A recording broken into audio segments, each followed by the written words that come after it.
We are back in the black hole of real estate.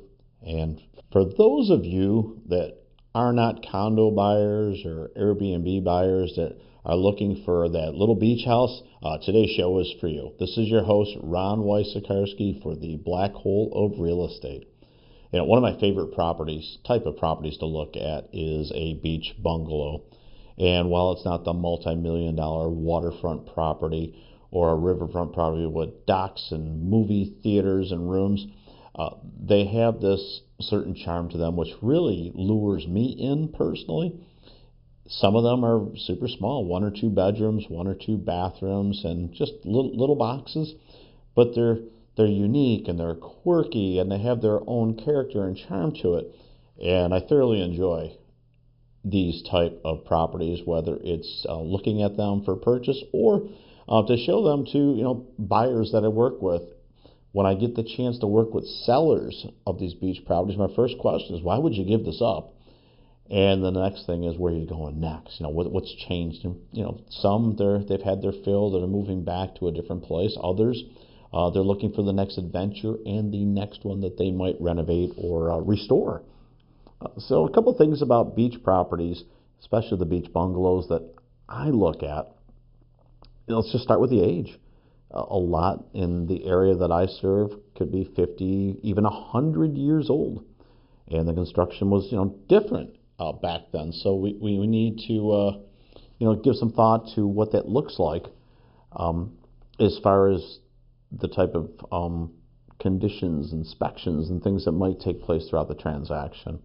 I would absolutely tell you that in a 100-year-old home, if it was stick-built, as they call it, we're going to have to take a look and see if there's any termite damage. There could be old shingles on the roof that were asbestos, so it would have to be safely removed. There could be lead-based paint, and there's absolutely some chance that you might have a hardwood floor that isn't exactly level. And we always talk about taking a marble, tossing it on the floor, and coming back a week later, and you know what? That marble might still be rolling around because the floors are a little uneven on some of these older homes. I'd also say they're pretty well built to withstand the test of time of 100 years. But they're quirky. They have this charm to them that they're really enjoyable to work with. So if we said it was stick built, or maybe it was concrete block, that might be a little bit better. What you might find is it was a pier and beam construction, so it's built up a little bit on supports or risers where it's not right touching the ground. There's not a basement there in most cases because we're at or close to sea level, but it might be built up a little bit, so there's a little crawl area, and that's where you go underneath it, or a worker would go underneath it. They probably put the plumbing lines or maybe some electrical lines or something underneath the floorboards, so built up just a little bit so you can crawl underneath it. So you'll see those crawl areas. Sometimes there's also access if there happens to be like a garage area where you'll see a little trap door going through there, and that will also get you underneath the house. Something to think about if you're wanting central air, to modernize the home. Where does the ductwork go? Because it may not fit between the roof and the ceiling, so it may need to go underneath. Some people are choosing to go with mini split ACs, which isn't necessarily that old world charm of the grates in the floor, but it's a way to cool the property effectively. So some people are doing some modernizations along with that. So we've just started on things that you would look at for renovating or just taste and preference. And for me, that's a good place to start. So if you're indifferent and you're okay with stick built and you're okay with concrete block or some combination of that, terrific. And if you understand that the important things, the roof, super important, especially on beachside, and you could, certainly have tile. You can have a metal roof. There's the majority are shingle roofs, and they're okay to work with that. They all work. So roof is going to be important. The plumbing, if it's old cast, there may need to be recent replacements done. Is the laundry inside the house, somewhere outside the house, or maybe in a garage or carport area? So you're going to have to look at the plumbing for that, as well as the drain lines. The electrical, maybe it's an old circuit breaker, box. It It could be any number of things that might need to be upgraded. And along with it, is if it's super old, is there cloth wiring in there? Now, this isn't the scary one. This is just to open your eyes to it. Plumbing, roof, heating, electrical. It's all super important things that we want to make sure they're within the home, if that's what, and most would want that. Now, let's set aside all of that stickiness over here. Let's talk about the fun part. I've seen everything from a little property where the carport was enclosed, became like an extra living space, an extra bedroom. Sometimes the back half of the house, they add on a little bit out back to close in a lanai. They could add more space out the back, and all of a sudden you might have a configuration where it's a little 30 by 30 home, but now there's an addition off the back as well. Is the yard small, big? Is it fenced? I've seen where the landscaping is just really interesting because you're beachy and it's perfectly imperfect, and you can do so much back there to make it your own and unique. I've seen bright colors and all the pastels to make it look Key West.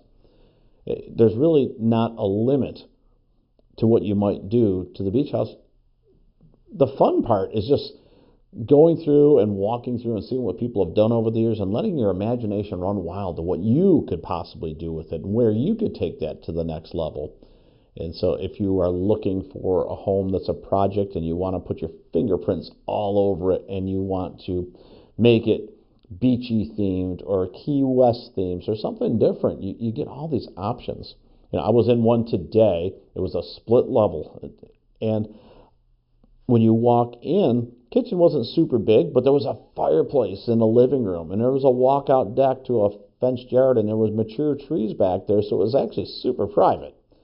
And interestingly enough, it was a 3-bedroom home. I'd say relatively modest. It was 2 doors down from a $2.5 million property. And that's just one of the charming things about the beach side is you're going to have all different homes. They're certainly not cookie cutter. They're unique. They're interesting. Yeah, but this one, it was split level. So the lower level was the garage area because it was cut in a little bit because of this. There was an incline there. And then they had a walk out to the backyard.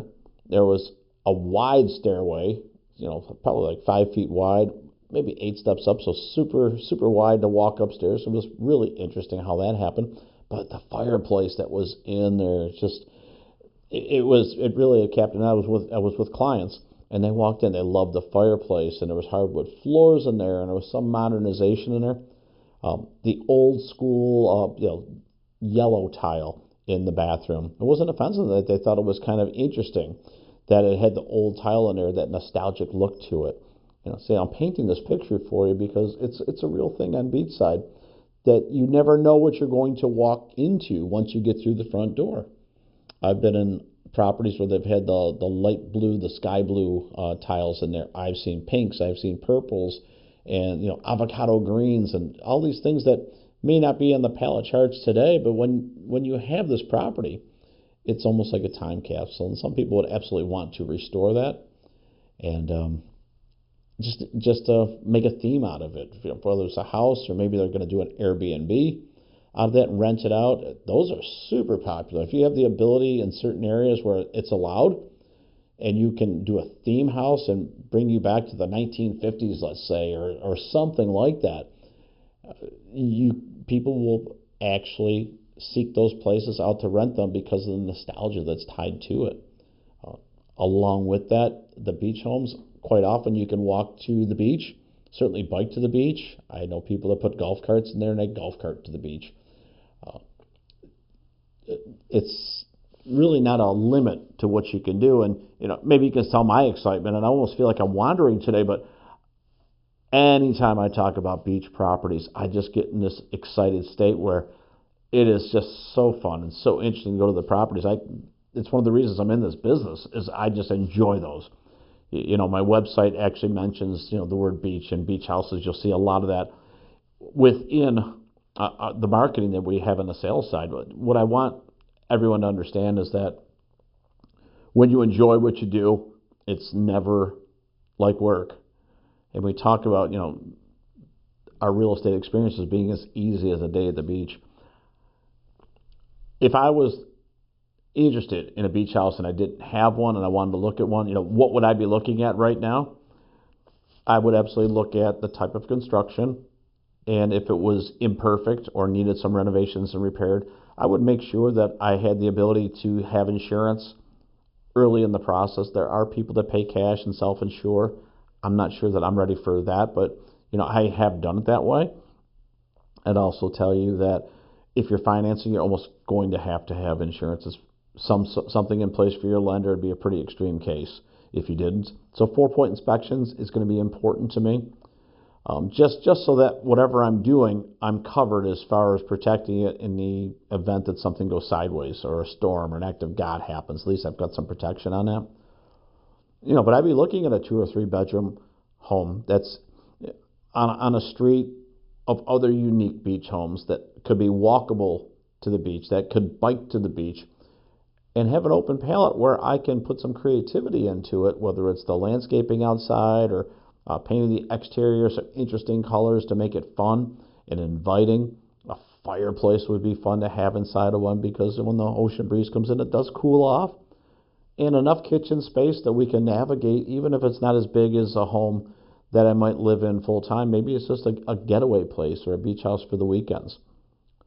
I'm not sure that I would rent out a beach house that I owned that I also spent time in, but I might be open-minded about that. And if I was, I would absolutely go the theme route and make sure that I had great pictures out there so when I was marketing the property to others, that they would see that it would stand out.